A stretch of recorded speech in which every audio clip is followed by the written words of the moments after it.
Bonjour à toutes et à tous, aujourd'hui on va parler de l'hystérie. Alors j'ai fait plusieurs vidéos sur ce sujet, dont plusieurs interviews, je vous invite vraiment à aller les regarder si vous voulez vraiment connaître et comprendre les choses en profondeur. Ici on va faire une vidéo très rapide, voilà, très simplifiée des choses, pour rappeler vraiment les grandes lignes. Alors d'abord on va rappeler que l'hystérie ça n'existe plus dans les nouvelles classifications, et c'est fort heureux, tant mieux. Je pense que c'est d'ailleurs le destin d'à peu près tous les troubles de personnalité de sortir des classifications psychiatriques, parce qu'en fait c'est pas pertinent en fait.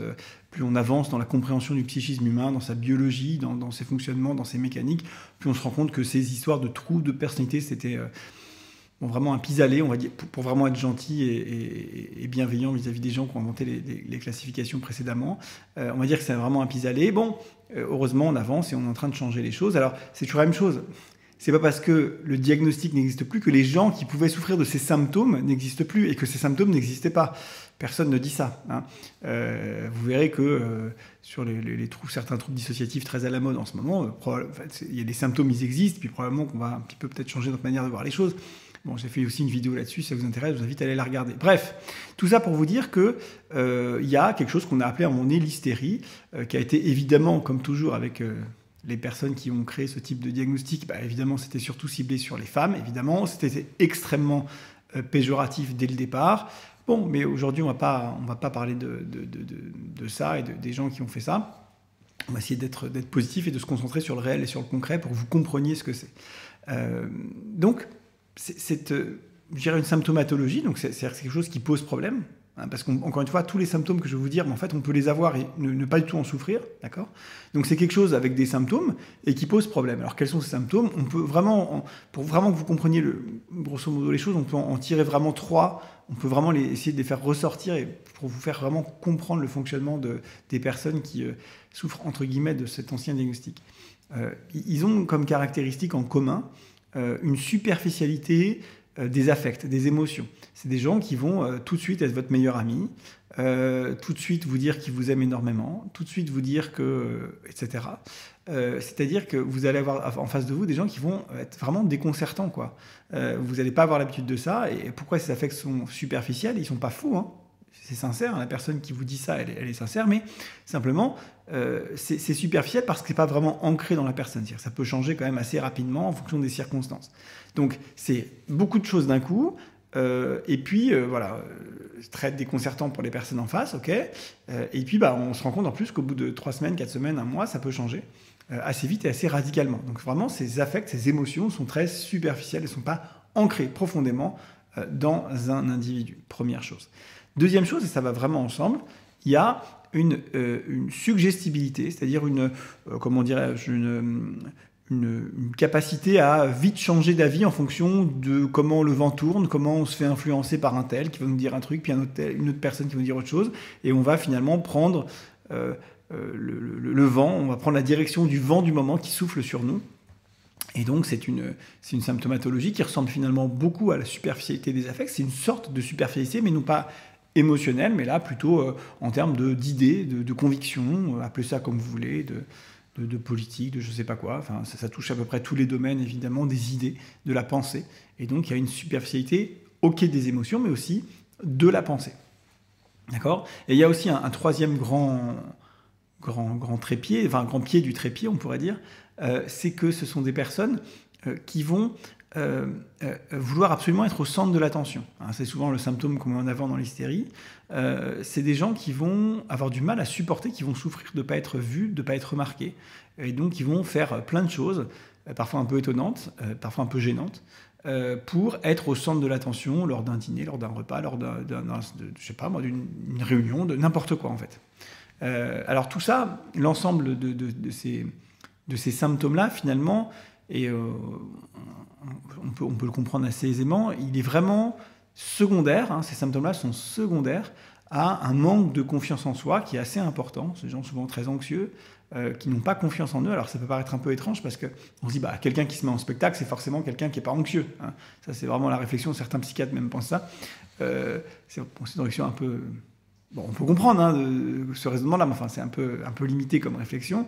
C'est pas parce qu'on se met en scène qu'on n'est pas anxieux. Ça n'a rien à voir, c'est choses différentes. On peut être très anxieux, manquer de confiance en soi, être stressé, être inquiet, être préoccupé, être dans des ruminations permanentes et justement vouloir se sentir exister au regard, aux yeux des autres, adopter une personnalité qui n'est pas forcément la sienne, ou des comportements qui ne sont pas forcément les siens pour pouvoir exister, pour pouvoir briller et pouvoir se sentir vraiment, encore une fois, exister et aimer. On peut changer d'avis très rapidement parce qu'on a envie de plaire à la personne. On peut aussi donner des émotions très fortes à la personne parce qu'on a justement envie de lui plaire et de la séduire. Donc il y a comme ça une volonté de séduire l'autre qui vise à se sentir exister, se sentir rassuré quant au fait qu'on est aimé, etc. Donc ça, c'est quelque chose qui est vraiment fondamental, qui est vraiment le cœur de la machine dans l'hystérie. Et c'est pour ça que moi je considère que l'hystérie n'est qu'une forme, une expression symptomatique du trouble anxieux, comme le trouble obsessionnel est une forme symptomatique du trouble anxieux, comme, je sais pas moi, la timidité est une forme, entre guillemets, symptomatique du trouble anxieux. Enfin, le trouble anxieux, il peut s'exprimer de plein de manières différentes. On notera quand même, et c'est tout à fait exact, que chez les personnes avec un fonctionnement plutôt histrionique, hystérique, on a effectivement une proportion importante de gens qui ont subi des traumatismes. Alors, est-ce qu'il y a un biais, c'est-à-dire est-ce que c'est quelque chose qui est surrapporté par rapport au réel? Je ne sais pas, mais bon, c'est quelque chose qu'on peut effectivement retrouver quand on les interroge eux. Voilà. Donc c'est quelque chose aussi à prendre en compte parce qu'il ne faut pas hésiter à chercher de manière générale, de toute façon, toujours un état de stress post-traumatique. J'ai fait aussi des vidéos sur l'état de stress post-traumatique, je vous invite à aller les regarder si ça vous intéresse. Mais voilà, donc très important de retenir que bon, c'est un diagnostic qui n'existe plus parce qu'il n'est pas pertinent. Encore une fois, si on fait des diagnostics sur toutes les conséquences, sur toutes les formes symptomatologiques des vrais troubles, on n'en est pas sorti, d'accord. Deuxième chose à retenir, c'est que il faut s'abonner à la chaîne YouTube, ça c'est très important. Il faut mettre des likes. Voilà. Troisième chose à retenir, c'est que, comment dirais-je, la symptomatologie en elle-même, c'est-à-dire le fonctionnement psychique, n'est pas forcément handicapant. C'est-à-dire qu'il n'y a un trouble que quand il y a un trouble, c'est-à-dire que quand ça pose problème. Vous imaginez bien que quelqu'un qui a ce fonctionnement-là et qui vit dans un milieu, alors je vais me faire tuer, mais un peu artistique, on va dire, d'accord, du showbiz, de la télé-réalité, des influenceurs, etc., de YouTube, finalement, va pas forcément en souffrir, en tout cas si dans sa vie privée, il est aussi dans un environnement favorable, parce qu'en fait, s'il a un peu de talent, si cette personne a un peu de talent, homme ou femme a un peu de talent, voire même, ça va être un vrai avantage, c'est-à-dire que si vous avez du talent et qu'en plus vous êtes un peu histrionique, mais vous allez beaucoup plus percer que quelqu'un qui a le même talent mais qui n'est pas histrionique. Parce qu'en fait, vous allez vouloir vous faire aimer, vouloir exister, donc vous allez tout faire, tout mettre en place pour que votre talent puisse être vu et reconnu. Et en fait, les gens vont plutôt être contents de voir ce talent-là, donc ça va faire une sorte d'effet boule de neige positif, alors qui peut parfois un peu mal finir si on n'est pas bien pris en charge à côté, pas bien dirigé, mais bon, ça c'est un autre débat, on n'est pas là pour rendre les choses complexes, mais voilà, c'est pas forcément, encore une fois, handicapant. Vous savez, en psychiatrie, il n'y a pas vraiment de maladie. Il y a une maladie qui est la schizophrénie. Après, même les troubles bipolaires, à peu près toutes les autres pathologies, entre guillemets, c'est surtout des troubles qui vont être plutôt handicapants en fonction des circonstances. Alors, bien sûr, un trouble bipolaire de type 1 avec des hallucinations très fréquentes, des accès maniaques très fréquents, ok, on peut considérer cela comme une maladie. Je suis plutôt d'accord, même si, quand on est pris en charge ensuite, ce qui reste de la symptomatologie peut être plutôt utile.